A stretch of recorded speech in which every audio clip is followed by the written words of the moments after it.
ऋषि कंडू के 907 साल संभोग करने का रहस्य। नमस्कार दोस्तों, मैं आरती गुप्ता का मेरे चैनल में स्वागत है। फ्रेंड्स, मेरे वीडियो को एंड तक देखें, लाइक और सब्सक्राइब जरूर करें। आज हम लोग ऋषि कंडू के बारे में चर्चा करेंगे। तो फ्रेंड्स, चलिए हमारा वीडियो अब स्टार्ट करते हैं। कि कथा के अनुसार पौराणिक काल में महान ऋषि कंडू हुआ करते थे, जिनका आश्रम गोमती नदी के तट पर था। एक बार की बात है कि ऋषि कंडू ने घोर तपस्या करना शुरू किया, तो वे तपस्या में इतने लीन हो गए कि उन्हें किसी चीज का आभास ही नहीं होता था। इस तरह ऋषि की तपस्या में लीन देखकर देवराज इंद्र हमेशा की तरह घबरा गए। उन्हें यह डर सताने लगा कि कहीं ऋषि कंडू उनका स्वर्ग का सिंहासन छीन न ले। इसी डर के परिणाम स्वरूप इंद्र ने ऋषि कंडू की तपस्या भंग करने के लिए प्रमोलोचा नामक एक अप्सरा को पृथ्वी पर भेजने का निश्चय किया। एक संध्या नृत्य के बाद इंद्र ने प्रमलोचा को अपने पास बुलाया, फिर उसे अपनी सारी योजना बताई। बिना कोई प्रश्न किए प्रमलोचा इंद्र की योजना के मुताबिक पृथ्वीलोक के लिए प्रस्थान कर गई। पृथ्वी पर प्रमलोचा सीधा वहीं पहुंची जहां ऋषि कंडू तपस्या में लीन थे। फिर प्रमलोचा ने अपनी शरारतों से ऋषि कंडू का ध्यान तोड़ने का कोशिश किया, जिसमें कि वो सफल भी हो गई।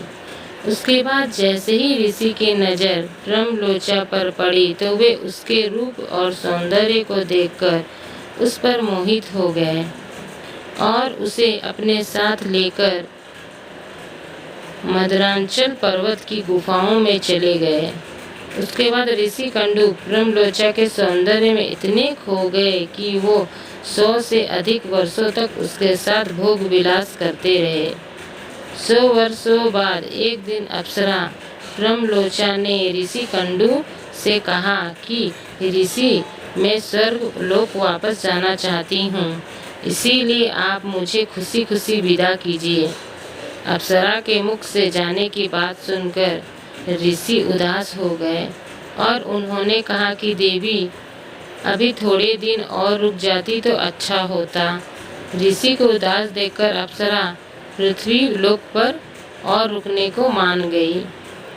फिर ऋषि कंडू ने अगले 100 साल तक उसे गुफा में अप्सरा के साथ भोग विलास किया।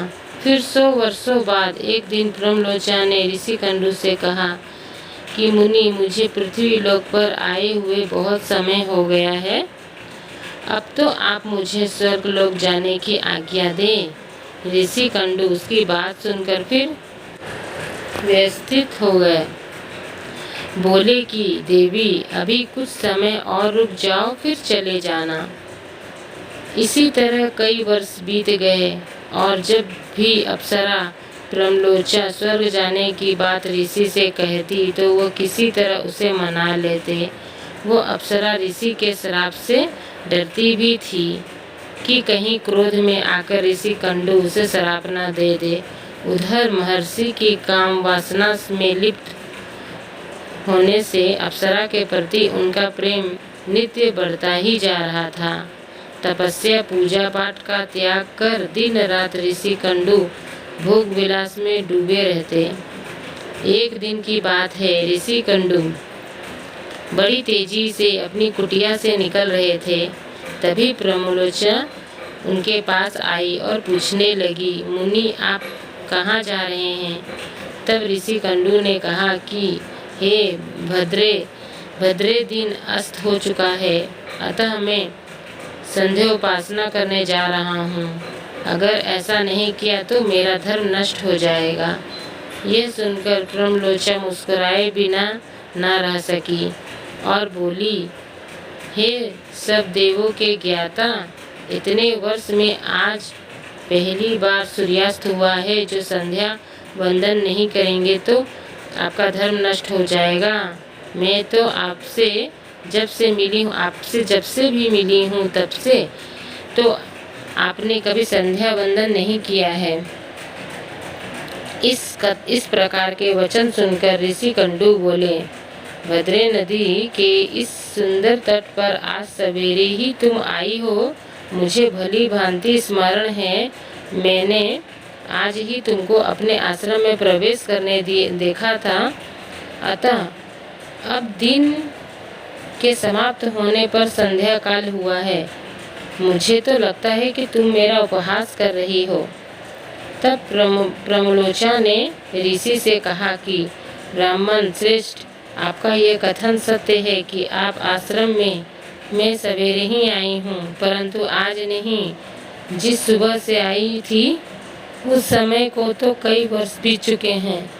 ये सुनकर महर्षि कंडू घबरा गए और बोले कि सुंदरी, मुझे सही सही बताओ, मुझे तेरे साथ स्मरण करते कितने समय बीत चुका है।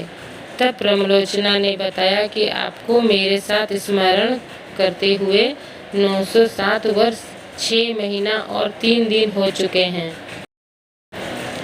ये सुनकर ऋषि कंडू हैरान हो गए और बोले, हे प्रिय, क्या तुम सत्य कह रही हो या फिर मेरा साथ कोई मजाक कर रही हो?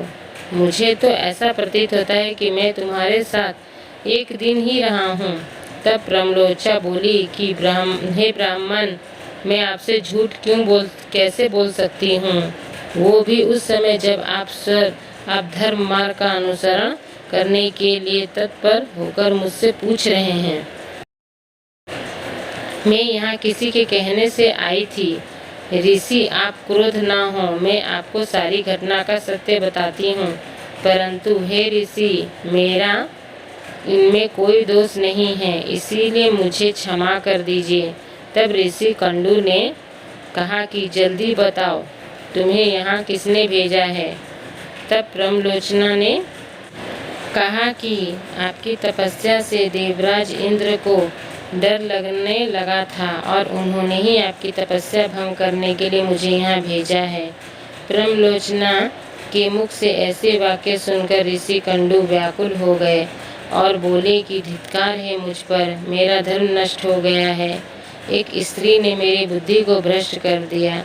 इस स्त्री के संग से मेरा समस्त जीवन का तप नष्ट हो गया। इसीलिए हे पापी स्त्री, अब तू जहाँ जाना चाहे जा सकती है, क्योंकि तुझे इंद्र ने जिस कार्य के लिए भेजा था वो कार्य संपन्न हो गया है। तूने मेरा तप नष्ट कर दिया है। महर्षि को इस तरह क्रोधित देखकर प्रमलोचना भय से कांपने लगी, जिस वजह से उसका पूरा शरीर पसीने से भीग गया था। उस समय ऋषि ने जो गर्भ प्रमलोचना में स्थापित किया था वो भी अप्सरा के रोम छिद्रों से निकलकर पसीने के रूप उसके शरीर से बाहर आ गया। प्रमलोचना के पसीने से वायु ने उस गर्भ को इकट्ठा किया और वृक्षों ने उसे ग्रहण किया। सूर्य की किरणों से पोषित होकर वो धीरे धीरे बढ़ने लगा। फिर समय पूरा होने पर वो वृक्षाग्रु से मीर्षा नामक कन्या उत्पन्न हुई, जो ऋषि कंडू, सूर्यदेव और वायु की पुत्री कहलाई। तो फ्रेंड्स, हमारा वीडियो यहीं पे होता है समाप्त। आप लोगों को वीडियो कैसा लगा लाइक एंड कमेंट करके ज़रूर बताएं। मेरे चैनल में इसी तरह जुड़े रहें। Thanks for watching friends. अब हम लोग मिलते हैं नेक्स्ट वीडियो में। Thank you, bye bye.